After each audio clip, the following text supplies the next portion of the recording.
Hello, my dear students.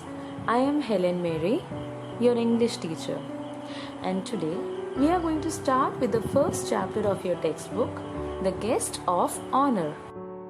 Let me ask you a question. Have you ever been to a party? I'm sure you all have. Until now, nowadays we have Corona, we have no access to any parties.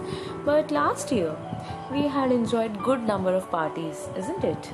Now, what kind of a dress do you wear while going to a party? Obviously, most of you like to wear fancy dresses. But some people are there with us who like to keep it simple and they wear ordinary dress.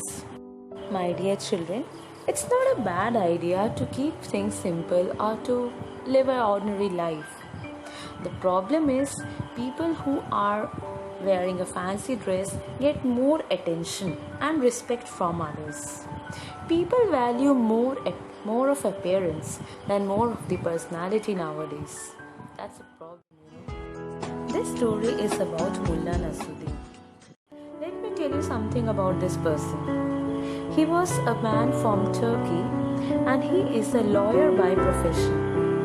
He was very famous for writing stories and poems.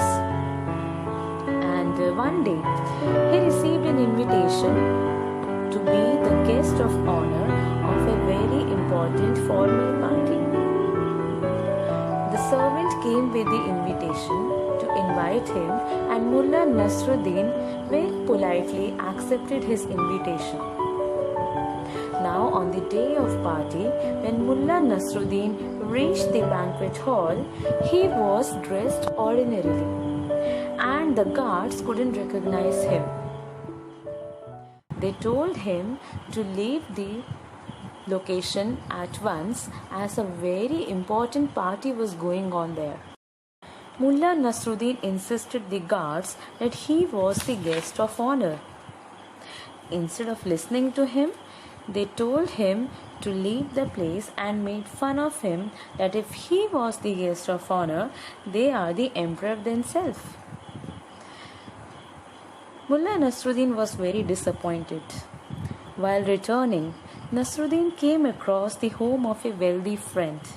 He knocked on the door and his friend welcomed him.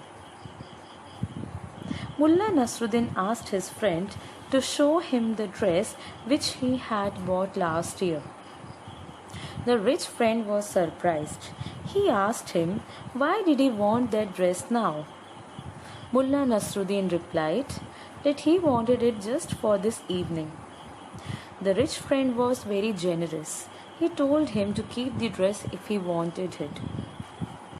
Mullah got dressed in the rich robe and went back to the banquet hall. This time the guards were very happy to receive a well-dressed man.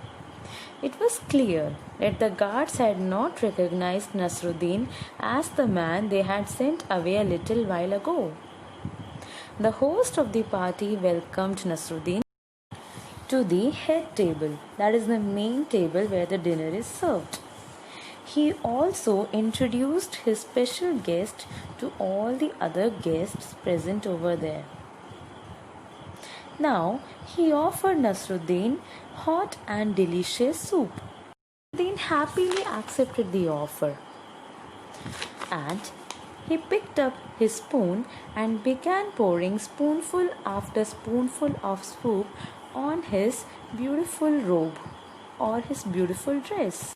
The host was very disturbed looking at what Nasruddin was doing to himself. He stopped him and asked why was he pouring the soup on his beautiful dress. To this, Mullah said that I am feeding the guest of honor the best soup. The host of the party understood that something had offended Nasruddin and he requested him to tell that what had happened.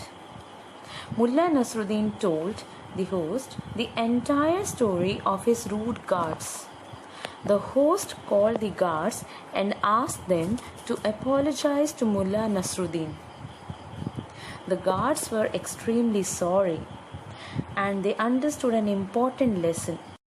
They learned To know the true worth of a man or the true value of a man, one needs to look beyond his clothes. My dear children, did you understand the meaning of this story? What did you learn from this? The lesson we learn from this story is you should never judge a book by its cover. People will always remember us for the personality we carry and not from the clothes we wear. The greatest personalities in the world today are remembered for their personality and not for their dressing sense. So, my dear children, I hope you enjoyed this story. If you have any doubts, you can ask me in the WhatsApp. Also, tell me whether you liked my video or not.